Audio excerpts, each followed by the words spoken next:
सिया राम मैं सब जग जानी, करऊं प्रणाम जोड़ युग पानी। सभी को मेरा प्रणाम। आज का विषय व्यापक है। इसमें तीन चीजें हैं। सबसे पहला है प्राण, उसके बाद है प्राणायाम, फिर प्राणायाम के प्रकार, उसकी क्रिया विधि, उस पर थोड़ा थोड़ा चर्चा करेंगे। इस समय हमारे पास बहुत कम है, तो सबसे पहले प्राण को जानना चाहिए। चित्त की तरह प्राण भी योग मार्ग में चलने वाले जो पथिक हैं उनके लिए आवश्यक है। प्राण ऐसा तत्व है जिसे कहीं कहीं श्वास नहीं कहा गया है। कहीं कहीं पाश्चात्य शास्त्रों में इसे आत्म तत्व भी नहीं कहा गया, इसे जड़ तत्व माना गया है। लेकिन मेरा मानना है कि प्राणायाम के संदर्भ में श्वास प्रश्वास को ही प्राण के प्रतीक के रूप में निर्धारित किया गया है। वेद में प्राण को ही आत्मा का स्वरूप माना गया है और उपनिषद में इसे ही ईश्वर माना गया है। सृष्टि के आरंभ में जब स्थूल पांच भूत प्रकट हुआ था, उसमें जो आकाश तत्व है ये सबसे महत् तत्व माना गया है। जिस प्रकार से आकाश की व्यापकता सर्वोपरि है, सबसे बड़ा है, उसका इतना विस्तार है जो आज तक किसी ने उसका कोई सीमा को नहीं जान पाया, नहीं उसके आर पार को समझ सका, नहीं उसके अंत को समझ सका। उसी प्रकार से प्राण ज्ञान मार्ग की व्यापकता को दर्शाता है। वो पतंजलि कहते हैं, आगे मैं उसकी चर्चा करूंगा, प्राण से ही सृष्टि की उत्पत्ति हुई। जितने जीव जंतु हैं, स्थावर हैं, जंगम हैं, ये सब प्राण से ही उत्पन्न हुए और फिर प्राण में ही विलीन हो जाते, उसी में समा जाते हैं, तो आकाश तत्व।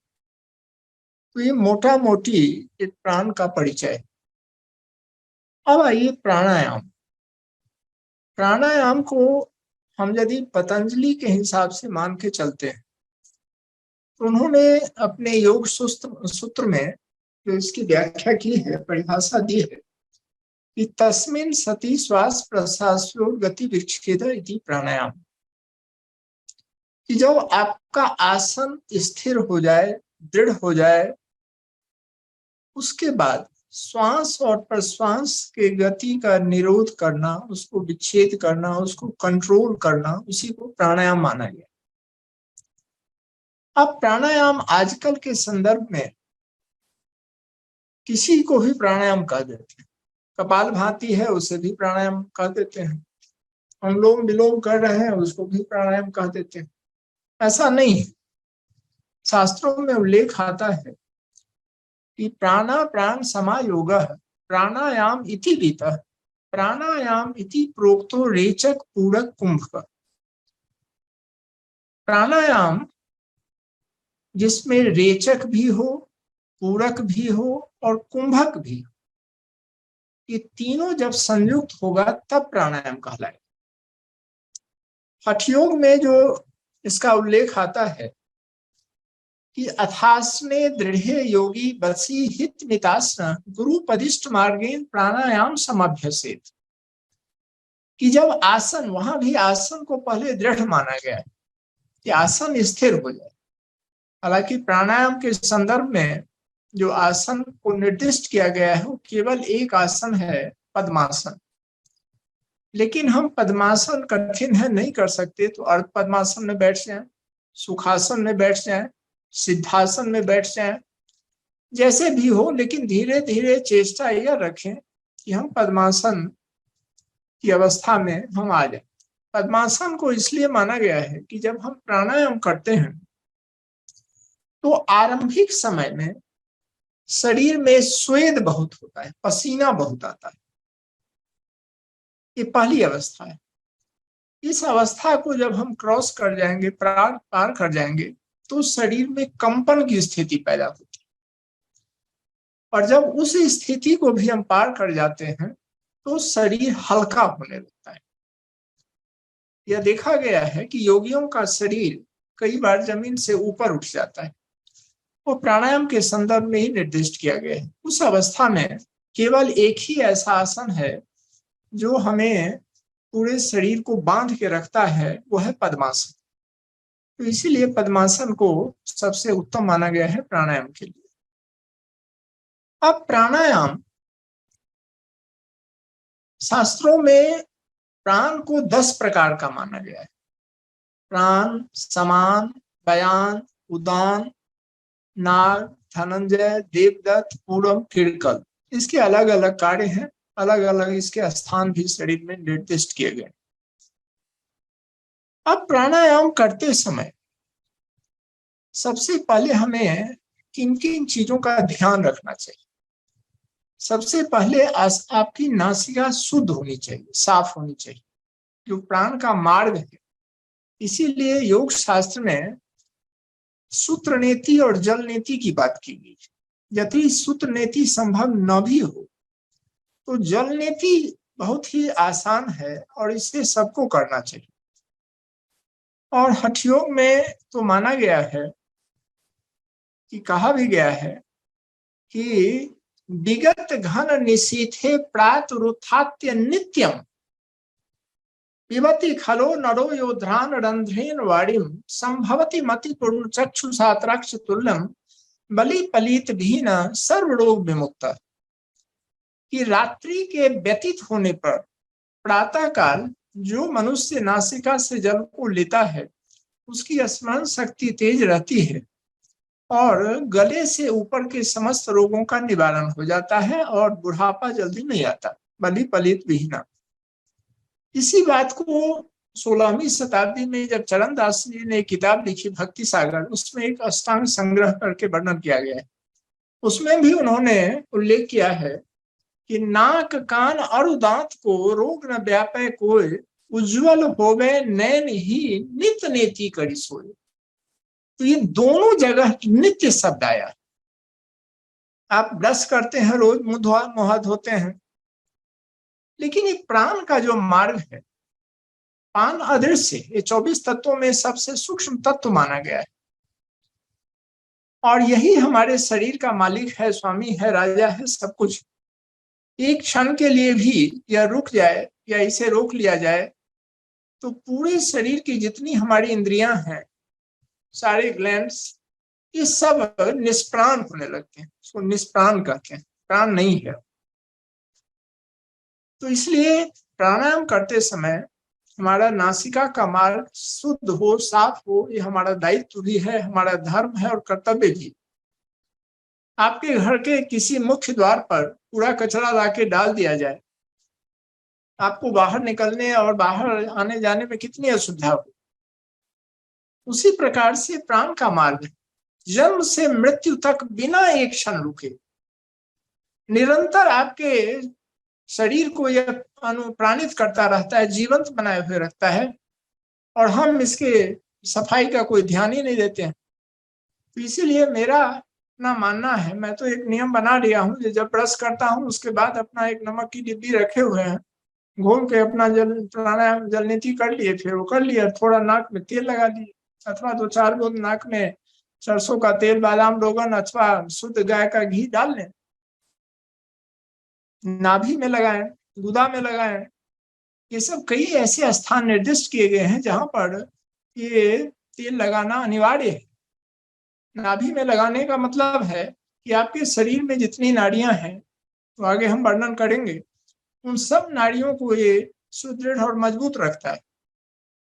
आप एक उदाहरण से समझें कि एक छोटा पौधा है, आप उसके पत्ते पर पानी डालते रहें और उसके जड़ में पानी न डालें तो पता है वो पेड़ पौधा सूख जाएगा।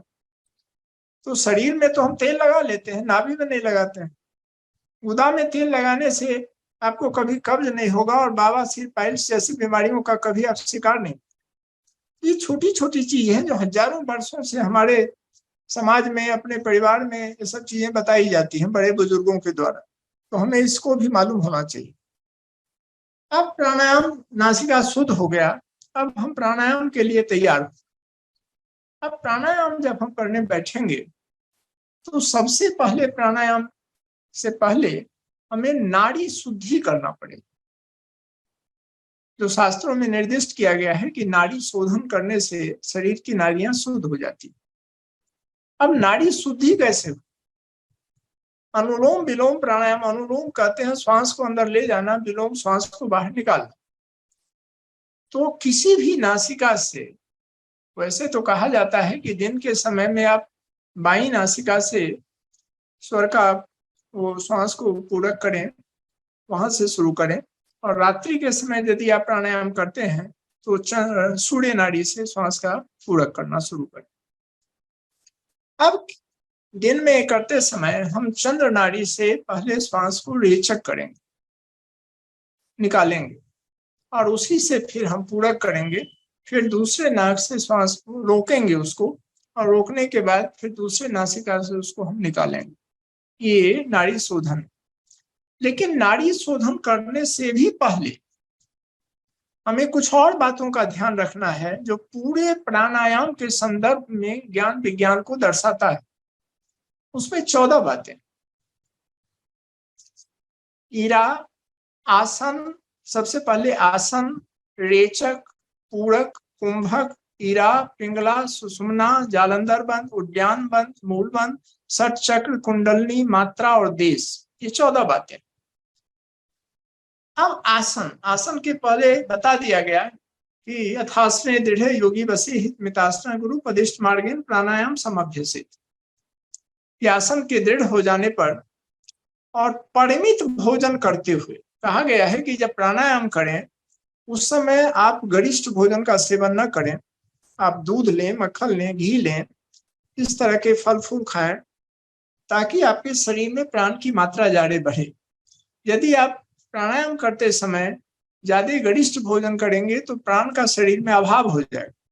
प्राणायाम का मतलब है कि प्राण से हम खेलना। तो खेलेंगे कहाँ? जहां प्राण होगा। एक व्यक्ति है तभी हम उस व्यक्ति के साथ खेलेंगे। आपके शरीर में प्राण ही नहीं है, या प्राण है तो बहुत कम है, तो उस अवस्था में हम प्राणायाम के साथ कैसे खेलेंगे? तो इसलिए प्राणायाम करने से पहले हो सके तो कुछ दिन, 2-4 दिन आप फलाहार रसाहार पर रह जाएं, हो सके तो 1-8 दिन उपवास कर लें, उसके बाद आप प्राणायाम का आरंभ करें तो देखिए प्राणायाम आपका बहुत सुंदर होगा, बहुत ही अच्छे तरीके से होगा, और आप प्राण को ठीक से समझ भी पाएंगे, जान भी पाएंगे। तो इसीलिए आसन बहुत जरूरी है। सबसे पहले आसन को दृढ़ करें। अब रेचक, पूरक, कुंभक। प्राणायाम जब करेंगे तो वहां एक मर्यादित शब्द है। हम उस समय नहीं कहेंगे श्वास को निकालो, श्वास को छोड़ो, श्वास को भरो, श्वास को रोको। इसीलिए वहां एक बड़ा ही मर्यादित शब्द का निर्दिष्ट किया गया है, जो रेचक, श्वास को निकालना, पूरक, श्वास को भरना, कुंभक, एक घड़े की आकृति की तरह अपने पेट को फुलाकर यथास्थिति हमें रोकना, ये कुंभक कहलाया गया है। तो आसन, रेचक, पूरक, कुंभक, ये 3 हो गए। अब ईरा, पिंगला, सुषुम्ना, ये 3 नाड़ियां हैं। नाड़ियां हमारे शरीर में मानी गई है 72,864 नाड़ियां। 72,800, भक्ति सागर में ऐसा बताया गया है कि 72,864 नाड़ी सबकी जड़ है नाभि मझाड़ी, 3 वह 10 नाड़ी सिरमौरी, पंचदाई पचवाई ओरी, जिनमें 3 अधिक प्रधान ईरा, पिंगला, सुषमन जान, उनमें सुषमन अधिक अनूप, सो वह कहिए ब्रह्म स्वरूप। तो ये नाड़ियों का पूरे शरीर में एक जाल है, जिसमें जो 10 नाड़ियां हैं वो प्रधान नाड़ियां हैं, उसमें भी 5 दाई तरफ है, 5 बाई तरफ है, मेरिडियन नर्व्स। अब जब हम श्वास को स्वर को चेंज करते हैं तो आप देखते हैं कि यदि हम अपने बाएं स्वर को चलाना है, कहा तो गया है कि दिन में चंद्र नाड़ी चलना चाहिए बायां स्वर, और रात्रि में सूर्य नाड़ी चलना चाहिए दायां स्वर। सूर्य नाड़ी को पिंगला नाड़ी भी कहा गया, यमुना नाड़ी भी कहा गया, उसके अनेक पर्याय शब्द हैं। उसको उष्ण नाड़ी भी कहा गया, गर्म नाड़ी भी कहा गया। इसी तरह चंद्र नाड़ी को ठंडा नाड़ी भी कहा गया है, गंगा नाड़ी भी कहा गया है। अब क्या है कि ये 3 नाड़ियां हैं, इरा, पिंगला और सुषुम्ना। सुषुम्ना उसके मध्य की नाड़ी है। स्वर सरोदय में ऐसा वर्णन आता है कि दिन को तो चंदा चले, चले रात को सूर्य, यह निश्चय कर जानिए प्राण गमन अति दूर। जिस व्यक्ति का दिन में चंद्र नाड़ी चलता हो और रात्रि में सूर्य नाड़ी, वह दीर्घायु होता है।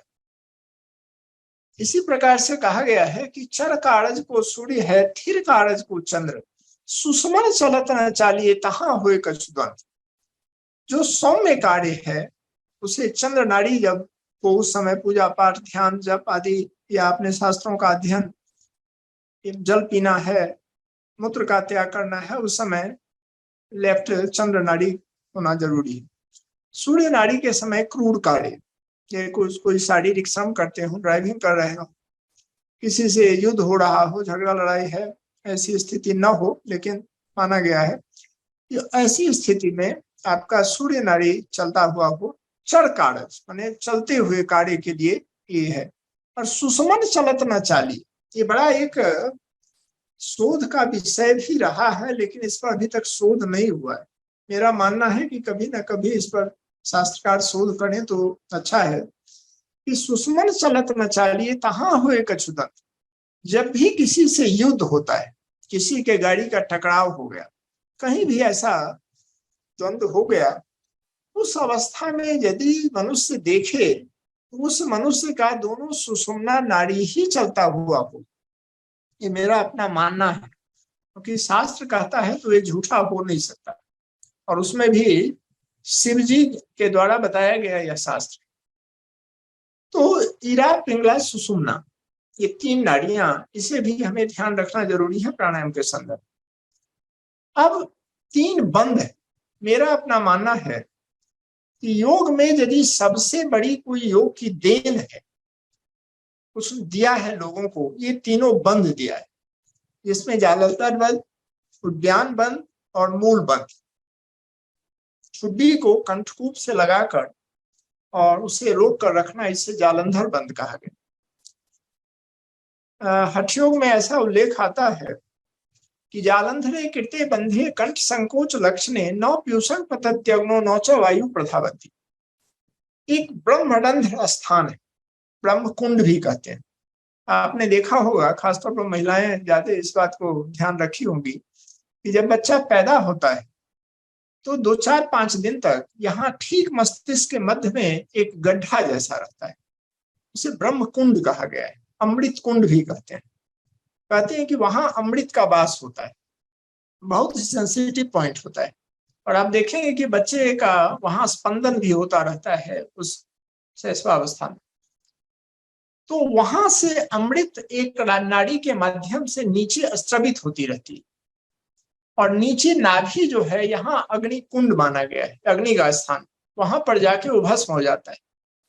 अमृत के भस्म हो जाने पर, अमृत के नहीं रहने पर बुद्धिमान, विक्षेप, संशय, भ्रांति, पागलपन आदि अनेक मनोकायिक रोग उत्पन्न हो जाते हैं। इसीलिए शास्त्रकारों ने इसको जालंधर बंध को निर्दिष्ट किया गया है कि जालंधर बंध के लगाने से अमृत रस की बचत होगी और हमारा चेहरा भी कांतिमान होगा, और बहुत सारे ऐसे रोग उससे हम बचे रहे।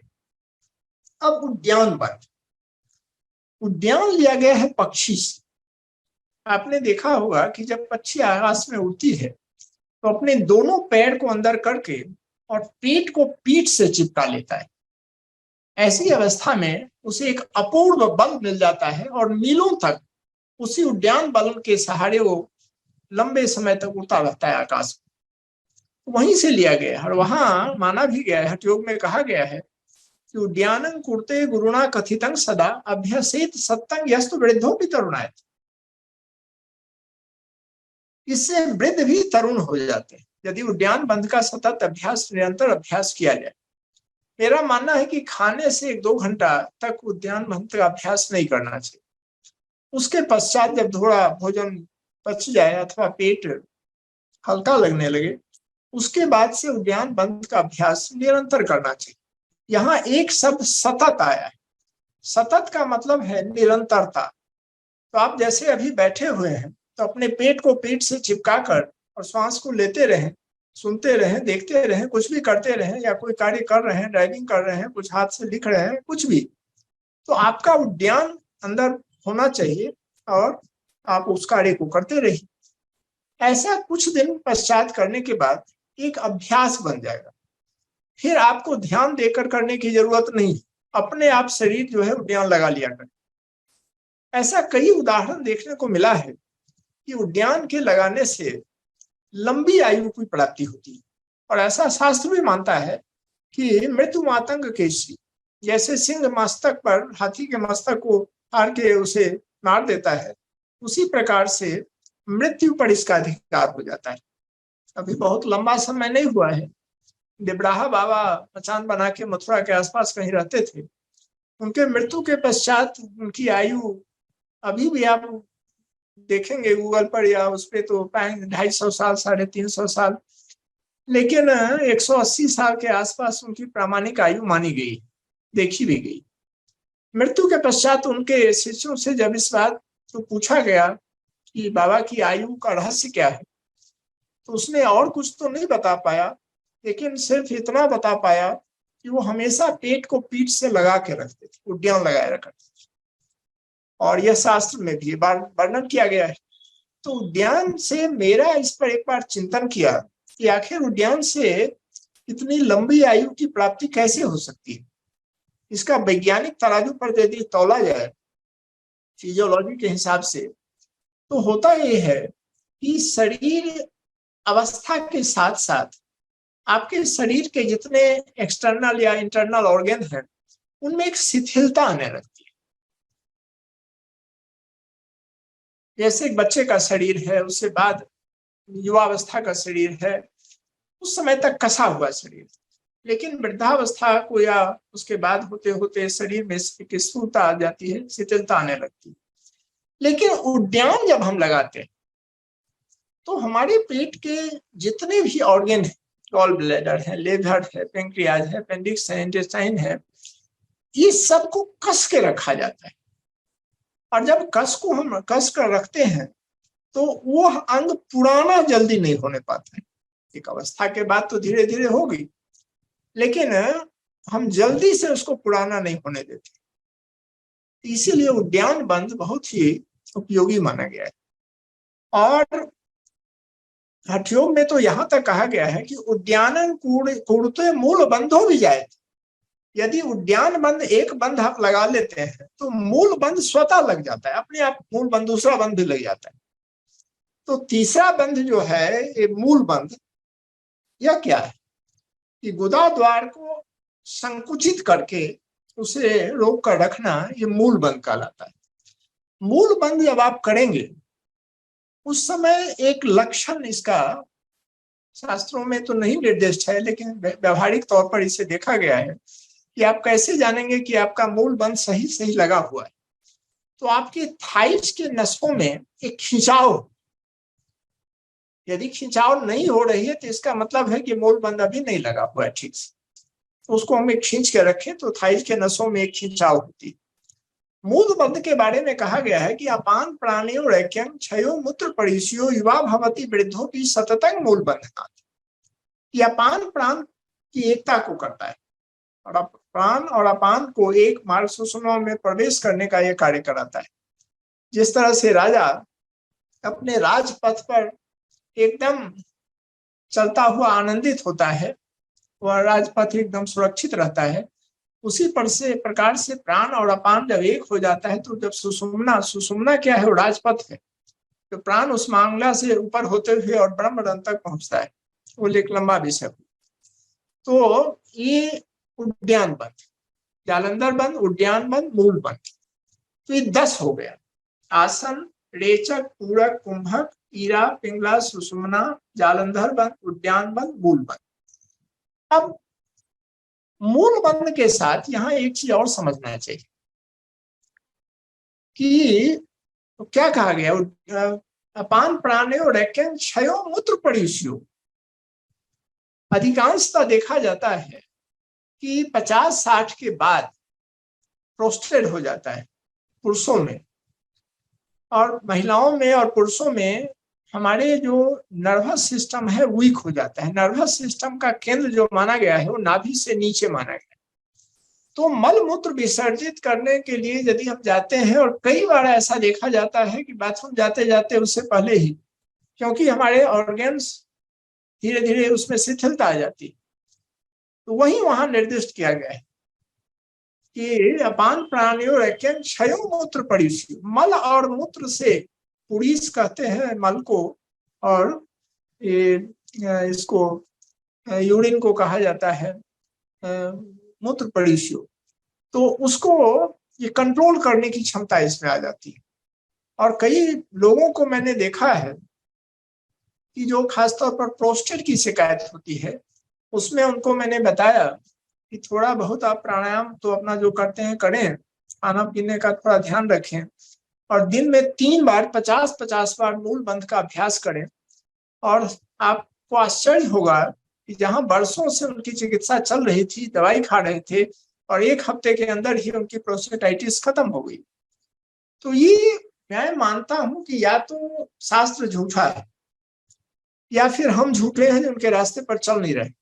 शास्त्र झूठा इसलिए नहीं हो सकता है कि वो पूरे ऐसे लोगों के द्वारा लिखा गया है जो वर्षों की तपस्या के बाद जो है उसको देखा है, जाना है, और तब लिखा है। तो इसलिए इसको हमें करना चाहिए। अब आइए जो 4 और है इसके, षट चक्र। षट चक्र क्या है?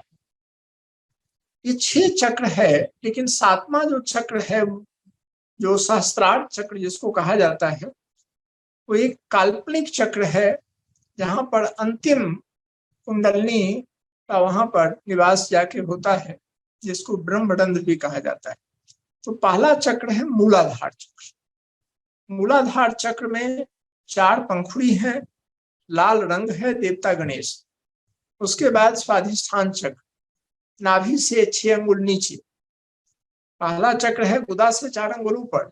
दूसरा है नाभि से 6 अंगुल नीचे। 6 पत्र है, पीला रंग है, वहां पर ये सरस्वती, ब्रह्मा और सावित्री को देवता माना गया है। उसके बाद तीसरा चक्र है मणिपूरक चक्र, जो नाभि में है। यहाँ 10 पत्र हैं, नील वर्ण है, और लक्ष्मी और विष्णु को यहाँ पर देवता माना गया है। चौथा अनाहत चक्र है, हृदय स्थल भी इसको माना गया है, जो दोनों पसलियों का जहाँ मेन, वहां पर 12 पत्र हैं, श्वेत रंग है, और शिव और पार्वती यहाँ के देवता है। 5वां विशुद्धि चक्र है, जो कंठकूप में है। यहाँ 16 पंखुड़ियां हैं, भूरे रंग है, और यहाँ देवता सरस्वती है। और अलग अलग स्थान पर कहा गया है कि नाभि तक मनुष्य लिंग, गुदा और नाभि से संयुक्त रहता है, लेकिन जब नाभि से ऊपर उठता है, अनाहत चक्र में पहुंचता है, वहां ज्योति का दर्शन होता है, एक अलौकिक प्रकाश का दर्शन होता है, और उस समय अनायास ही उसके मुंह से निकल पड़ता है कि वाह, यह क्या। क्योंकि इससे पूर्व तो यह इतना सुंदर अलौकिक और दिव्य प्रकाश का उसने कभी दर्शन नहीं किया हो। जब 5वां चक्र पर पहुंचता है प्राण, उस समय हृदय, मन, चित्त एकदम सब शुद्ध हो जाता है, पवित्र हो जाता है। ऐसी अवस्था में हमारी वाणी से जो भी निकलती है वो पवित्र वाणी ही निकलती है। मनुष्य के मन में सदैव यह बना हुआ रहता है कि केवल हम ईश्वरीय चर्चा में ही लिप्त रहे, कोई सांसारिक चर्चा हमारे आसपास न हो तो बहुत अच्छा रहे, क्योंकि उस समय पूरी शुद्धता आ जाती। 6ठा चक्र है आज्ञा चक्र। यहाँ 2 पत्र हैं, ऑरेंज कलर का यहाँ इसका रंग है, और देवता ज्योति सूर्य को माना गया है। जब यहाँ प्राण पहुंचता है, तो जैसे सूक्ष्म पर्दा के पीछे एक तस्वीर छिपी हुई होती है, हम पूरा स्पष्ट नहीं देख पाते हैं, ऐसा वह दिखाई पड़ता है। और तब एक ललक बढ़ जाती है कुछ देखने की, और क्या है अंदर। और ऐसा माना गया है कि विशुद्धि चक्र तक जाने के बाद भी प्राण लौट जाता है, लेकिन जब आज्ञा चक्र पर पहुंच जाता है, तब उसके लौटने की संभावना रत्ती भर भी नहीं रहती। अब वो ऊपर ही जाए, और फिर उसके बाद फिर वह ब्रह्मरंध्र पर पहुंचता है, जहां उसे शिव और शक्ति का मिलन होता है। यहाँ पहुंचने के बाद साक्षात ईश्वर से दर्शन भी होता है। उस अवस्था में हमारा मन, बुद्धि, चित्त इस सब का लोप हो जाता है और उस आनंद की स्थिति में हम चले जाते हैं। फिर नीचे आना कठिन हो जाता है। कहा जाता है कि जब एक कीड़ा भी एक रोशनी प्रकाश में जाकर अंधकार में नहीं जाना चाहता है तो फिर मनुष्य उस अवस्था तक पहुंचकर वापस कैसे लौट सकता है। ये मोटा मोटी एक चक्र का वर्णन। कुंडलनी, कुंडलनी एक पराशक्ति है जो मूलाधार के चक्र पर अपने ही एक सांप की तरह अपनी मुंह में अपनी पूंछ को दबाए हुए सुषुप्त अवस्था में पड़ी हुई रहती है। इसीलिए कहा जाता है कि जब प्राणायाम करते हैं, खासतौर पर भस्त्रिका प्राणायाम, उस समय उसके चोट से वह ऊपर की तरफ सुषुम्ना में प्रवेश करती है और कुंडलनी को भी एक प्राण का स्वरूप भी माना गया है, प्राण शक्ति, तो धीरे धीरे विभिन्न चक्रों का भेदन करती हुई और ब्रह्म तक की यात्रा उसकी पूरी होती है। मात्रा, मात्रा रेशियो को कहा गया। प्राणायाम के संदर्भ में बड़ा अति महत्वपूर्ण एक तथ्य है, लेकिन यहाँ कुछ बातों का ध्यान रखना बड़ा जरूरी और शास्त्र भी इस बात को निर्दिष्ट कर दिया गया है। प्राणायाम में कहा गया है कि प्राणायामेन युक्तेन सर्वरोग क्षय भवेत् और अयुक्ताभ्यास योगेन सर्वरोग समुद्भव, कि युक्ति पूर्वक यदि हम प्राणायाम करते हैं तो सारे रोग चले जाएंगे, लेकिन अयुक्त प्राणायाम करने से सारे रोग उत्पन्न हो जाते हैं। क्या क्या रोग उत्पन्न होते हैं ये भी निर्दिष्ट कर दिया गया कि काश्वासश्च काशश्च शिरः कर्णाक्ष वेदना भवन्ति विविधा रोगा प्राण से प्रकोप्ता। ये सारे रोग उत्पन्न होते हैं। हिचकी हो जाएगी, श्वास कांस से बीमारी हो जाएगी, कर्ण की वेदना हो जाएगी, सिर दर्द होने लगेगा, आदि आदि अनेक प्रकार के। अब एक जो सबसे महत्वपूर्ण बात इस संदर्भ में जो शास्त्र बताता है वह कहा गया है कि युक्ति क्या है। तो कहा गया है कि यथा सिंहो गजो व्याघ्रो हवे दोषै शनै शनै तथेव सेवितो वायु हंति साधकम। जैसे आपने देखा कि सिंह को, हाथी को, बखेरा को धीरे धीरे बस में किया जाता है, एकाएक करे तो काट ले, हंति करे साधक को नुकसान पहुंचाए। इसी तरह प्राण को भी धीरे धीरे बस में करना चाहिए क्योंकि सूक्ष्म तत्व। कुछ लोग जोश में आके नहीं नहीं आज तो मैं 1 4 2 कर लूं। तो प्राणायाम जब आप करते रहते हैं उस समय शरीर की 3 महत्वपूर्ण जो पार्ट है उसके साथ आप खेलते हैं। उसमें हृदय, फेफड़ा और नाड़ी। और यदि आप का वो हृदय, फेफड़ा, नाड़ी कमजोर हो या उस शक्ति को धारण करने की क्षमता उस समय नहीं हो तो नुकसान कर सकता है, जिसका निर्दिष्ट वह कहा गया। तो इसीलिए कहा है युक्तं युक्तं त्यजेत वायु युक्तं युक्तं च पूरयेत युक्तं युक्तं बंधिया देवं सिद्धि मवाप्नुयात्। युक्ति पूर्वक यदि हम श्वास का पूरक करें, रेचक करें, रोकें तो ये सिद्धि प्रदान करने वाली। अब ये कैसे संभव? तो इसको निर्दिष्ट किया गया है कि 1 महीने तक, कई कई पुस्तकों में 15 दिन ही माना गया है, लेकिन एक मेरा मानना है कि इतना जल्दीबाजी इसमें नहीं करना चाहिए। 1 महीने तक आप एक करें।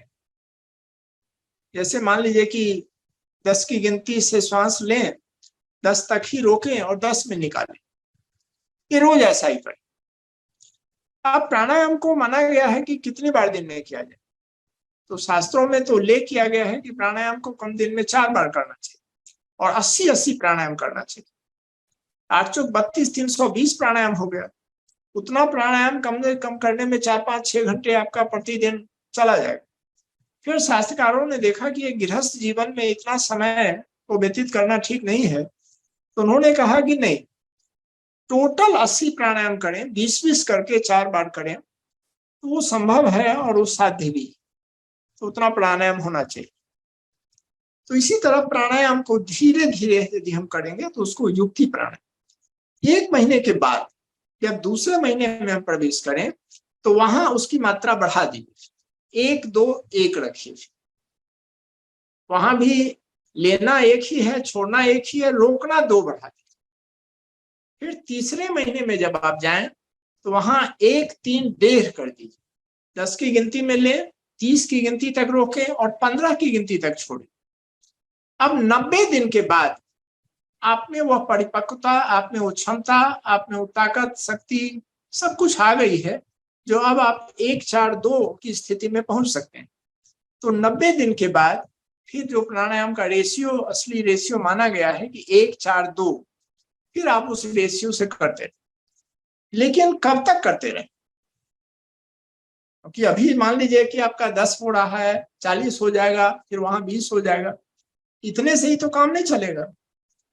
तो हर महीने उसको थोड़ा थोड़ा बढ़ाइए। अब 10 है तो उसको धीरे धीरे करते करते उस क्षमता को 15 तक ले जाएं, फिर रोकने की क्षमता को 60 तक ले जाइए, फिर छोड़ने की क्षमता को 30 तक ले जाएं। ऐसे ही धीरे धीरे यदि क्षमता आपकी बढ़ती चली जाएगी तो प्राण आपके अंदर, प्राण का विस्तार। प्राण का विस्तार का क्या मतलब है? प्राण का विस्तार है जैसे कि एक राजा एक प्रदेश को जीत लिया, 2 प्रदेश को जीत लिया, 10 प्रदेश को जीत लिया, एक बड़ा राजा बन गया। उसी प्रकार आपके फेफड़े की क्षमता अभी 10 लेने की है और 40 रोकने की है, और धीरे धीरे ऐसी अवस्था हो जाए कि आप 5 मिनट 10 मिनट तक इस प्राण को रोक सकते हैं, तो आपका वो विस्तार हुआ। वो विस्तार जो है आपके लिए उपयोगी है, और धीरे धीरे इसी विस्तार के सहारे हम फिर समाधि की अवस्था तक पहुंच सकते हैं। तो ये रेशियो हो गया, मात्रा। अब देश, अंतिम है देश। देश में 2 बातें कही गई, एक है अभ्यंतर और एक बाह्य देश। बाह्य देश का मतलब है कि जिस स्थान विशेष पर बैठकर हम प्राणायाम करते हैं वो साफ सुथरा हो, वहां धूल नहीं हो, धुआं नहीं हो, कोई डैम्प नहीं हो, कोई दुर्गंध वाली स्थिति नहीं हो। ऐसी जगह पर प्राणायाम करने से लाभ की जगह हानि ही हो सकती है। तो ऐसी जगह का चुनाव करें जहां थोड़ा प्राकृतिक वातावरण हो, थोड़ा पेड़ पौधे हो, अच्छी हवा हो, नदी का किनारा हो, स्वच्छ हवा लगे। स्वच्छ हवा से मतलब है कि जब आप कभी श्वास लेते हैं तो कई बार आपने देखा होगा ऐसे किसी स्थान पर जाके आपको लगता है कि श्वास हम ले नहीं रहे, श्वास अपने आप अंदर जा रहा, तो वह इसका मतलब है कि वहां की वायु जो है बहुत शुद्ध है। और कई जगह प्रदूषण वाली स्थिति में आप चले जाएं, धुआं है, धूल है, तो आप लगेगा कि वहां हमको लेना पड़ रहा है श्वास।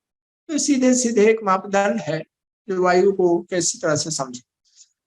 अब अंतर्देश, जिसकी व्याख्या मैं अभी कर रहा था कि धीरे धीरे उस देश को बढ़ाना है, कितना फैलाव करना है, तो इसी देश को दोनों को ये देश माना गया है। तो ये 10-14 बातें जो हमारी है प्राणायाम के संदर्भ में ध्यान रखना, करते समय खासतौर पर जब करते हैं तो एक एक चीजों को ध्यान रखना चाहिए। आसन, रेचक, पूरक, कुंभक, इरा, पिंगला, सुषुम्ना, जालंधर बंद, उद्यान बंद, मूलबंद, सचक्र, कुंडलनी, मात्रा और देश। अब आइए प्राणायाम कैसे करें।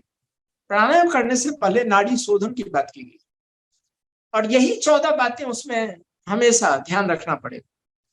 नाड़ी शोधन जब हम करेंगे तो नाड़ी की शुद्धि होगी।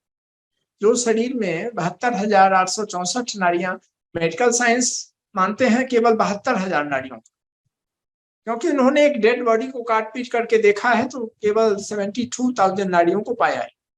लेकिन जो 864 नाड़ियां वो अति सूक्ष्म है, वो बाल से भी कहते हैं कि बहुत कई गुना सूक्ष्म है, जो खुली आंख से उसे देखा भी नहीं जा सकता।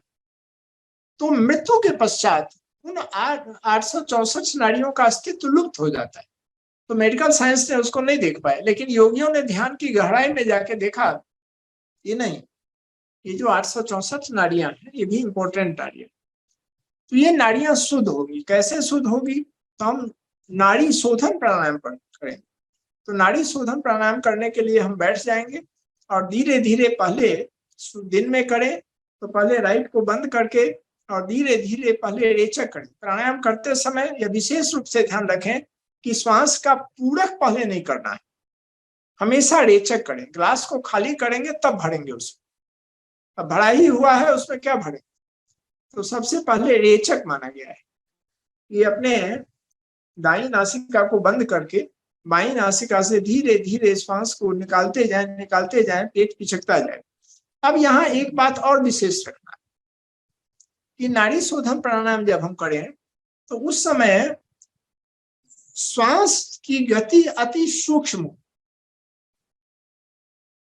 नाक के आगे रुई का टुकड़ा हो तो हिले तक नहीं, हाथ में सत्तू रखा हुआ हो तो उड़े नहीं, ध्वनि इतनी हो जो आपको स्वयं भी सुनाई नहीं पड़े। इस प्रकार से माना गया है कि हम श्वास को धीरे धीरे छोड़ते जाएंगे, पेट पिचकता जाएगा, पिचकता जाएगा, पिचकता जाएगा, जितनी क्षमता अभी। फिर पहली अवस्था में वही एक एक ही एक करना है, फिर गिनते जाएं, एक एक कैसे करें, तो उसके लिए आप शुरू में आरंभ में आप गिने 1 2 3 4 5 6 10 तक पहुंच गए। अब फिर उसको रोकें और दोनों को रोकिए और चिन्ह लगाइए, यहाँ जालंधर बंद लगेगा। फिर दोनों हाथ अंजलि मुद्रा में ले आए, मूल बंद लगाएं, क्योंकि प्राण को हमें चारों तरफ से बंद करना। जालंधर बंद लगाएंगे और मूल बंद लगेगा, यहाँ 2 बंद लगेगा। जब आप दरवाजा बंद कर दिए कस के, तो अब प्राण तो अंदर है, अब प्राण रोटेट होगा, शरीर में जाएगा। तो प्राण का क्या काम होता है, जैसे आप घर के मालिक हैं, आपके घर में कहीं कागज का टुकड़ा पड़ा हुआ हो तो कुछ है, आपको अच्छा नहीं लगता है, फिर उसको उठा के कूड़ेदान में रख देते हैं। उसी प्रकार प्राण क्या करता है कि सारे विजातीय तत्वों को अपने साथ संग्रहित करके, और फिर जब आप निकालते हैं, फिर आप बाईं नासिका को बंद करें, गर्दन सीधा करें, और फिर धीरे धीरे दाईं नासिका से श्वास को विसर्जित करते जाएं, पेट पिचकता जाएगा, पिचकता जाएगा। फिर उसी दाईं स्वर से दाईं नासिका से श्वास का पूरक करें। पूरक करने के पश्चात दोनों नाक बंद, नीचे, दोनों हाथ अंजलि मुद्रा में, मूल बंद लगा के फिर रखें। यह क्रिया कम से कम आरंभिक समय में 5 मिनट करना चाहिए। जब आप करेंगे तो आपको खुद ही लगेगा, जो आप एसी में, एयर कंडीशनिंग में भी कर रहे हैं, तो आपके शरीर से पसीना निकल रहा है। वही मैंने पहले बताया है कि प्राणायाम करने के 3 लक्षण जो है, तो सबसे आरंभिक अवस्था में आपको स्वेदन, पसीना आने लगे। और प्राणायाम में एक और बात कही गई कि गात्र मर्दन माचरे दृढ़ता लघुता च। जब प्राणायाम करते समय पसीना शरीर में निकले तो उसको शरीर में ही मल देना चाहिए, उसको पोंछना नहीं चाहिए। उससे शरीर मजबूत होता है और लघुता भी आती है, हल्कापन भी हो जाता है। तो ये प्राणायाम जब आप करेंगे तो शरीर धीरे धीरे शुद्ध होने लगेगा। योग में बताया गया है कि माला कुलासु नाड़ीसु मारुतो नैव मध्यगा कथन स्यादुन्मनि भावः कार्यं सिद्धि कथन तगे, कि जब तक आपके शरीर स्थित नाड़ियों में मल व्याप्त, अब मल का जो स्वरूप है वो केवल मल मूत्र तक नहीं है, अनेक विजातीय तत्व हमारे शरीर में, हमारे रक्त में, हमारे नाड़ियों में भरा पड़ा हुआ, तो वो धीरे धीरे धीरे धीरे प्राण उसको निकालता चला जाता है। जैसे आप देखें कि आपके किचन में बहुत धुआं हो गया, कोई चीज ऐसा बना लेते हैं, तो आप एग्जॉस्ट चालू कर देते हैं, उससे निकल जाता है। उसी तरह से विजातीय तत्वों को प्राण अपने साथ बाहर निकाल जाते हैं। आयुर्वेद में एक जगह ऐसा उल्लेख आया है प्राणायाम के संदर्भ, वहां कहा गया है कि शरीर में जो 3 प्रकार के धातु हैं, वात, पित्त और कफ, इनमें जो 2 है, पित्त और कफ, इसको पंगु माना गया। कहा गया है कि कफंग पंगु पितंग पंगु पंगवंग मल धात्वनंग निहंति यत्र तत्र गच्छन्ति मेघवत, कि 2 जो धातु है ये पंगु है, इसके हाथ पैर नहीं। तो जिस प्रकार से आकाश में बादल को हवा एक कोने से दूसरे कोने तक बहा कर ले जाती है, उसी प्रकार से प्राणायाम के द्वारा कफ और पित्त को शरीर से बाहर निकालकर फेंक दिया जाता है। कि वहां भी इस बात का उल्लेख किया गया है आयुर्वेद में। अब हम आएंगे, नाड़ी शुद्धि हो गई। अब देखिए, शास्त्रकारों ने जो 8 प्रकार के प्राणायाम को बताया है, उसमें नाड़ी शोधन नहीं बताया। यद्यपि नाड़ी शोधन सबसे इंपॉर्टेंट है मेरे हिसाब से, और उसे सबसे पहले कुछ दिनों तक लगातार करना चाहिए। जब तक नाड़ी शुद्धि नहीं होगी तब तक आप पूरे प्राणायाम का अधिकारी नहीं। इसीलिए शायद शास्त्रकारों ने ये नाड़ी शोधन को प्राणायाम के उस प्रकार में नहीं रखा है। अब जो प्राणायाम है 8 प्रकार, सूर्यभेदी, उज्जाई, शीतली, शीतकारी तथा भस्त्रिका, भ्रामरी, मूर्छा, प्लावनी, तेष्ट, कुंभकार। सूर्यभेदी प्राणायाम, अब ये जो 14 बातों का ध्यान मैंने बताया रखने के लिए, वो हमेशा ध्यान रखना होगा प्राणायाम करते समय। अब सूर्य भेदी क्या है कि सीधे सीधे राइट स्वर से दाहिने नासिका से श्वास का पहले रेचन करेंगे, बाई नासिका को बंद करके और रेचन करेंगे, और धीरे धीरे फिर उसी तरह जैसे जैसे हम, बार बार बताने की जरूरत नहीं है, श्वास की आवाज नहीं हो, अति सूक्ष्म हो, पेट को पिचकाते जाएंगे, फिर उसी नास के श्वास को पूरा करेंगे, फिर दोनों नाक को बंद करेंगे, चीन को जलंधर में बोल बंद लगाएंगे, वो सब में वही हो, फिर रोक कर रखेंगे और फिर दूसरे राइट को बंद करके लेफ्ट नाक से बाई नासिका से श्वास को विसर्जित करते जाएंगे। यहां एक बात को बताना अति आवश्यक है कि बारंबार सूर्य नाड़ी से ही पूरक करना है और चंद्र नाड़ी से रेचक करना है, इसीलिए इस प्राणायाम को सूर्य भेदी प्राणायाम माना है। उज्जाई, उज्जाई का शाब्दिक अर्थ है कि विजयोत्सव। जब राजा महाराजा पहले लड़ाई को जीत कर आते थे तो अपने नगरों में उज्जाइयोत्सव मनाया करते थे, विजय उत्सव। तो यहाँ प्राण पर विजय होना, इसीलिए इसे उज्जाई प्राणायाम कहा। उज्जाई प्राणायाम में मेरे हिसाब से आरंभिक समय में थोड़ा दूसरे तरीके से करना चाहिए, बाद में शास्त्रोक्त जो बात कही गई है उस तरीके से करना चाहिए। आरंभ के समय में अपने जीभ को उल्टा कर कंठ से लगा लें और खराटे की आवाज की तरह, जैसे कोई खराटा व्यक्ति ले रहा हो, तो कंठ से प्राण को, श्वास को खींचना है। जब खींचते समय आप देखेंगे कि आप अपने कलेजे पर हाथ रखें तो लगेगा जो पूरे छाती से आपके फेफड़े की नाड़ियों को खींचते हुए कफ को बाहर निकाल देता है, और फिर उसी आवाज में छोड़ना भी। जितने महिलाओं में या पुरुषों में थायराइड की प्रॉब्लम होती है, उन थायराइड की प्रॉब्लम में यह सबसे उपयोगी प्राणायाम माना गया, और इसीलिए शास्त्र में कहा गया है कि कंठे कफादि दोषाहरण शरीराग्नि विवर्धनम नाड़ी जलाभंग धातुगत दोष विनाश, कि कंठ के समस्त दोषों को दूर कर देता है। तो ये प्राणायाम हमें कैसे करना चाहिए, तो शुरू में जीभ को उल्टा करके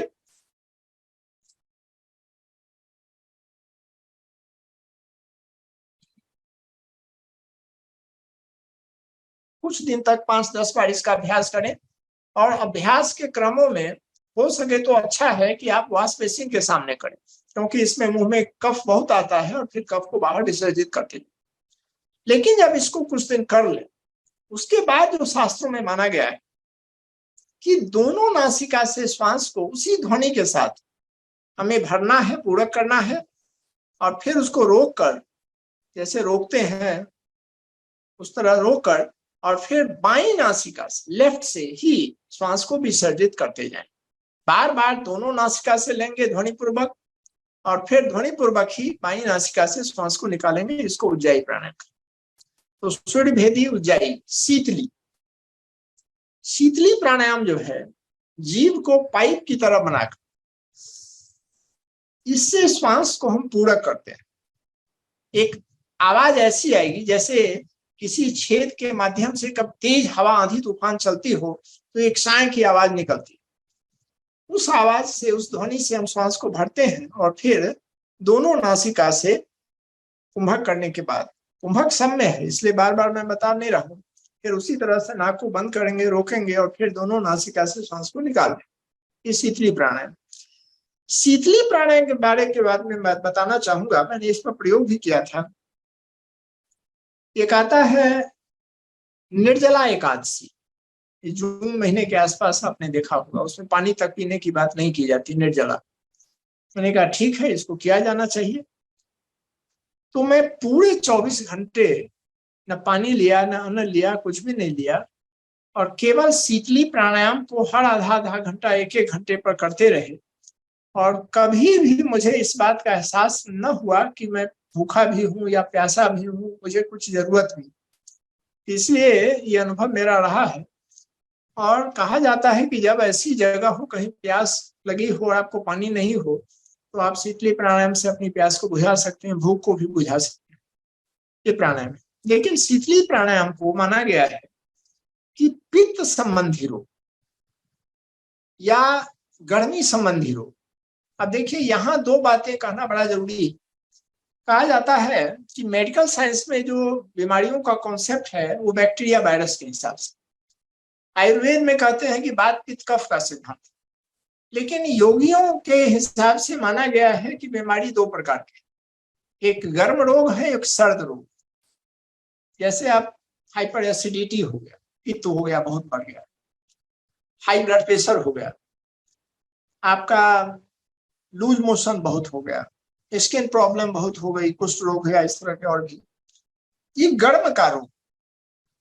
और जो सर्दी रोग है, कंस्टिपेशन हो गया, गैस्ट्रिक प्रॉब्लम हो गया, नजला जुकाम हो गया, लो ब्लड प्रेशर हो गया, अस्थमा की प्रॉब्लम हो गई, ऐसे रोग को सर्दी रोग की श्रेणी में रखा गया। अब देखिए शिव स्वरोदय में कितनी सुंदर बात कही गई कि गर्मी ही के रोग में चंद्र चला रवि बंद, शीत रोग सूरज चला शशि पर राखे बंद।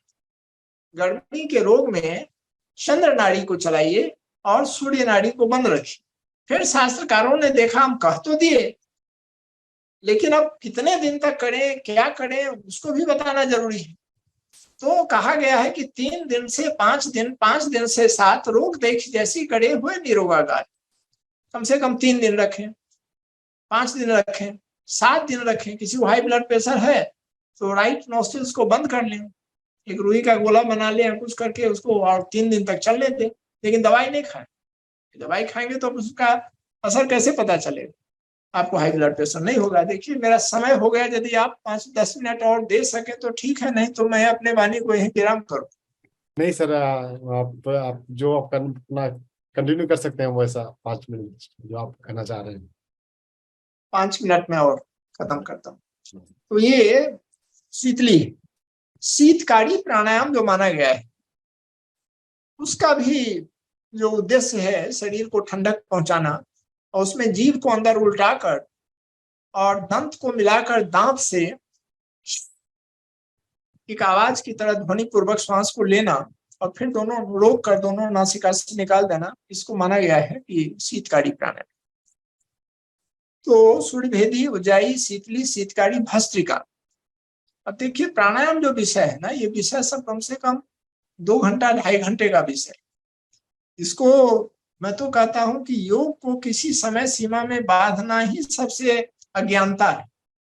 ये सीमा से परे की चीज, जब हो गए तो फिर समय नहीं। लेकिन यहाँ चूंकि अब है दूसरी व्यवस्था, तो उसमें तो भस्त्रिका 4 प्रकार की, केवल भस्त्रिका, यहाँ प्राणायाम हम नहीं कर रहे हैं।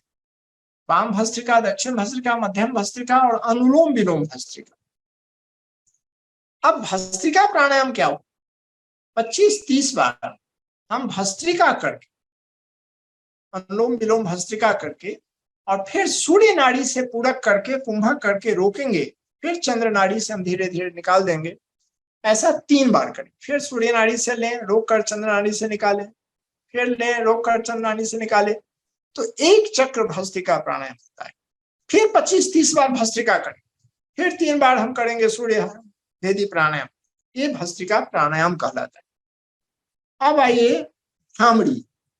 आजकल जो भ्रामरी किया जाता है, ये सब एक प्रकार से यथोचित नहीं शास्त्र के हिसाब से। शास्त्र में माना गया है कि पूर्णकं भृंगनादम भृंगनादम मंद मंदम, कि भृंग की आवाज की तरह। आपने कभी देखा होगा, गांव में तो हम लोग बहुत कुछ देखते थे कि मोटे आवाज में, 10 मिनट के बाद तो मोटी आवाज में एक लेना, मोटा एक काला होता है हमर जैसे हो, और भृंगी की आवाज में उसको छोड़ना। रेचकं भृंगी नादम मंद मंद। जैसे 1 सेकंड में देखिए,